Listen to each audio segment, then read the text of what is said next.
आप देख रहे हैं नेशनल भारत न्यूज, आवाज लोकतंत्र की। नमस्कार, मैं माया। स्वागत है आपका नेशनल भारत न्यूज में और आइए नजर डालते हैं इस वक्त की खास खबर पर। अपने बयानों को लेकर सुर्खियों में रहने वाले बीजेपी के पूर्व विधायक राम इकबाल सिंह ने एक बार फिर अपनी सरकार के विरोध में जमकर बयान दिया है। उन्होंने कहा कि शराब बंद नहीं होगा तो गांव समाप्त हो जाएगा, रोटी नहीं खाएंगे, शराब पी लेंगे। अब छात्र छात्राएं भी इंटर तक पी रहे हैं। पूरे लॉकडाउन में दवा नहीं मिली, ऑक्सीजन नहीं मिला। जिला अस्पताल बलिया में न न्यूरो सर्जन है और ना ही हार्ट सर्जन है, ना ही कोई डॉक्टर है, लेकिन शराब की दुकान गली गली है। उन्होंने कहा कि बिहार का कानून व्यवस्था यूपी से अच्छा है। यहाँ तो लोग थाने में मार दिए जा रहे हैं, बलात्कार का मुकदमा दर्ज नहीं हो रहा। साथ ही उन्होंने कहा कि नौकरी के नाम पर मंत्रियों और आईएएस अफसर के रिश्तेदारों के एनजीओ के माध्यम से नियुक्ति करने का अधिकार दे दिया है। यहाँ नियुक्तियां एनजीओ करती हैं, 5-5 लाख युवाओं से लिए जा रहे हैं। बलिया से उपेंद्र कुमार गुप्ता की रिपोर्ट। मेरे को समझ में नहीं है कि इन लोगों की समझदारी कितनी है। मैं कोई ऐसी बात नहीं कहा कि कोई मनगढ़ंत बात हो।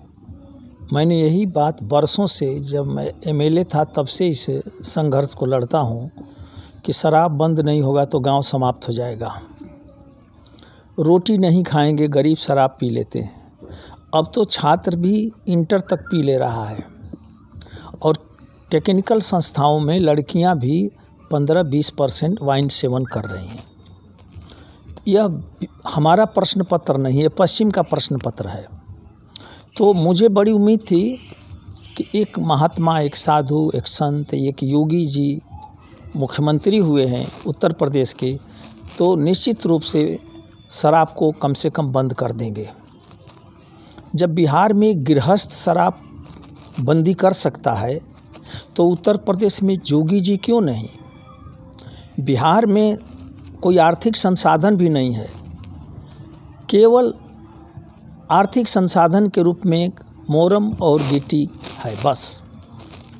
वो भी जब बिहार तक 30 रुपया घन फुट है, छपरा तक और बक्सर में, अजियों बलिया में प्रवेश करता है तो 100 रुपया से ऊपर हो जाता है। आखिर क्यों? ये शेष पैसा कहाँ जाता है? करप्शन की भेंट चढ़ता है, वसूली है, ये दिखाई नहीं दे रहा है। जिन मित्रों ने गैर राजनीतिक संगठन से गैर राजनीतिक काम किया, इसके लिए मैं उन्हें बधाई दूंगा कि मेरी आवाज़ को आप पहुंचाने के लिए काफ़ी कोशिश किए। मेरी नीयत किसी को व्यक्तिगत रूप से हर्ट करने की हो ही नहीं सकती। जो बात मैं परसों कहा वो बात मैं बरसों से कह रहा हूँ। दवा का पता नहीं है, शराब का जुगाड़ है।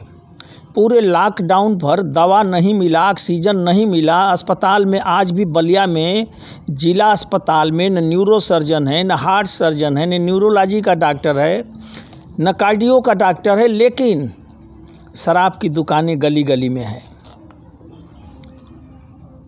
लॉकडाउन भर मंदिर तक बंद रहे लेकिन शराब बिके। 2200 अतिरिक्त दुकानें इस साल खोल दी गई हैं। 32,000 करोड़ रुपया का शराब बिका है। आखिर पिया कौन? गरीब लोग पिए। ये गरीब लोगों को उजाड़ने की व्यवस्था है। अगर वो नशेड़ी हो जाएंगे, बीमार हो जाएंगे, उनका पूरा खानदान नशेड़ी हो जाएगा। गरीबों को बचाने के लिए, युवाओं को बचाने के लिए मैं बात बार बार कहता हूँ और बार बार कहूँगा, योगी जी नीतीश कुमार का अनुकरण करें और शराबबंदी कर दीजिए। इतने सीमित संसाधन में बिहार की कानून व्यवस्था यूपी से बहुत अच्छी है। यहाँ तो लोग थाने में मार दिए जा रहे हैं, बलात्कार के मुकदमे नहीं दर्ज हो रहे हैं। बिहार में जो जंगल राज कभी था, आज बिहार अच्छा है। सड़कें गांव की भी 7 मीटर से 14 मीटर चौड़ी कनेक्टिविटी पर हैं और सारे गांव जुड़ चुके हैं पक्के मार्ग से। बिजली लगभग 24 घंटा ग्रामीण अंचल में है। एजुकेशन में बिहार अच्छा परफॉर्म कर रहा है। अब हमारे तरफ के लड़के भी पटना कोचिंग में जा रहे हैं, अब कोटा नहीं जा रहे हैं। क्यों? हिंदुस्तान में सबसे ज़्यादा आईएएस आईपीएस बिहार के लड़के हो रहे हैं, दिल्ली जाकर तैयारी कर रहे हैं। क्यों? क्या हमें नहीं कोशिश करनी चाहिए? नौकरी के नाम पर मंत्रियों के और आईएएस अफसरों के रिश्तेदारों को एनजीओ के माध्यम से नियुक्ति करने का अधिकार दे दिया गया। पिछली सरकार भी थी तो मानदेय पर रखवाती थी, वो बात तो चलेबुल था। यहाँ नियुक्ति एनजीओ करती है।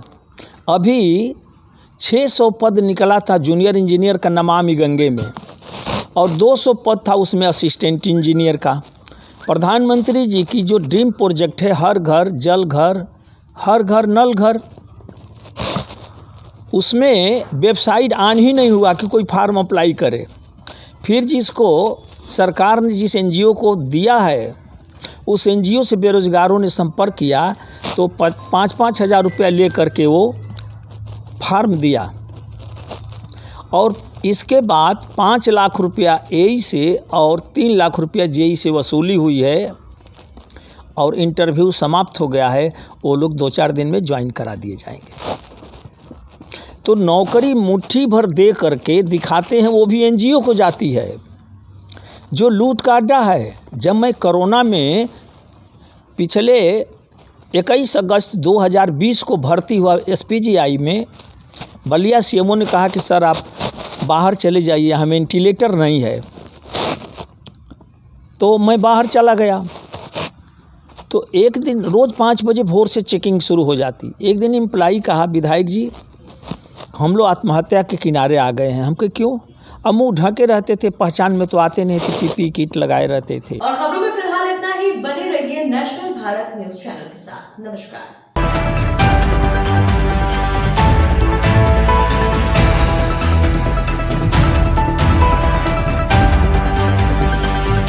आप देख रहे हैं नेशनल भारत न्यूज, आवाज लोकतंत्र की।